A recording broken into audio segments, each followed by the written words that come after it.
other top story this morning, Iranian missiles raining down on Israel this morning as President Trump hands the regime an urgent ultimatum: open the Strait of Hormuz or face total energy obliteration.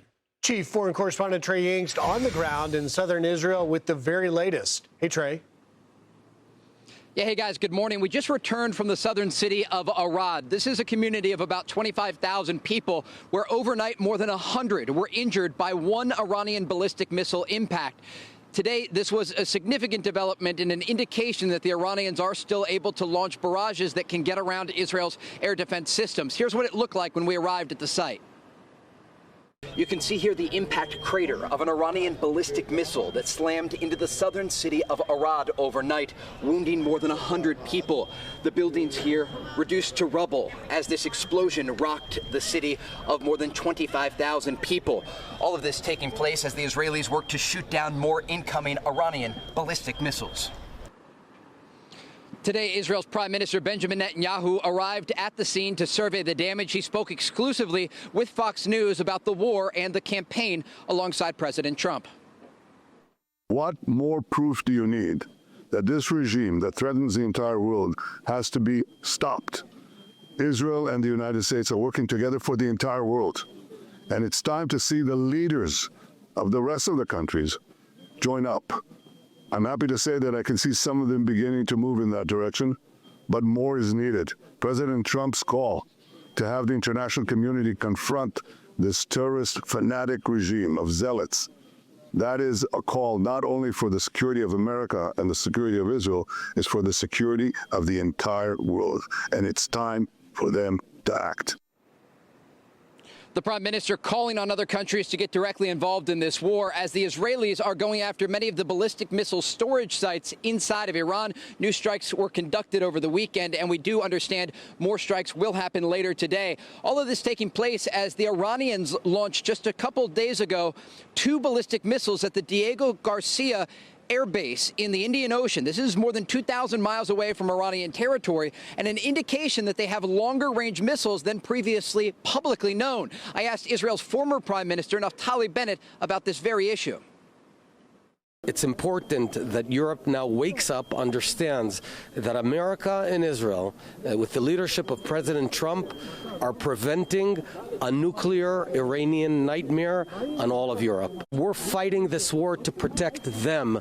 Now the lie has been revealed. Iran has missiles that can reach Madrid, that can reach Berlin, that can reach Paris. And now they suddenly woke up and understand that they're under an Iranian threat.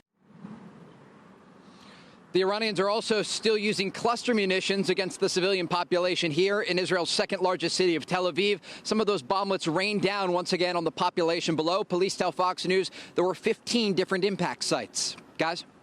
Trey, in your great interview there with Naftali Bennett, he talked about the missile lie. And while these intermediate range missiles now fired at Diego Garcia shocked the whole world, and obviously with European capitals put on notice, that changes the escalation threat to include those European countries. But when Bennett was talking about the lie, it really, you can't overstate how much we thought we knew about Iran's missile capabilities and what actually existed. Absolutely. Iran's own foreign minister just 1 month ago gave an interview and said that these missiles could not reach European cities that we now understand they can reach. And so it changes the entire dynamic. And as President Trump and Israel's Prime Minister Benjamin Netanyahu have tried to make clear over the past 48 hours, this is a significant escalation and an indication that it's not just Gulf countries that could soon take incoming Iranian fire. It's also European capitals, looking at cities like Berlin, Paris, Warsaw.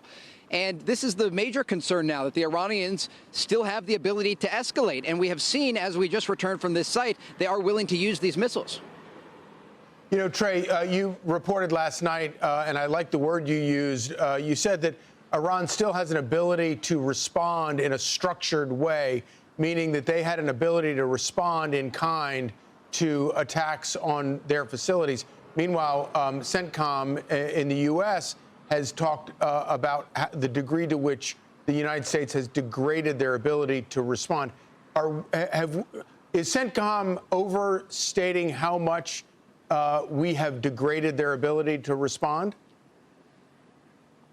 The U.S. and Israeli strikes against the Iranian regime have been very successful. They've taken out dozens of top leaders in Iran, IRGC command structures, members of the besieged forces, and much of the production line for these ballistic missiles that are currently being used against Israel and regional countries.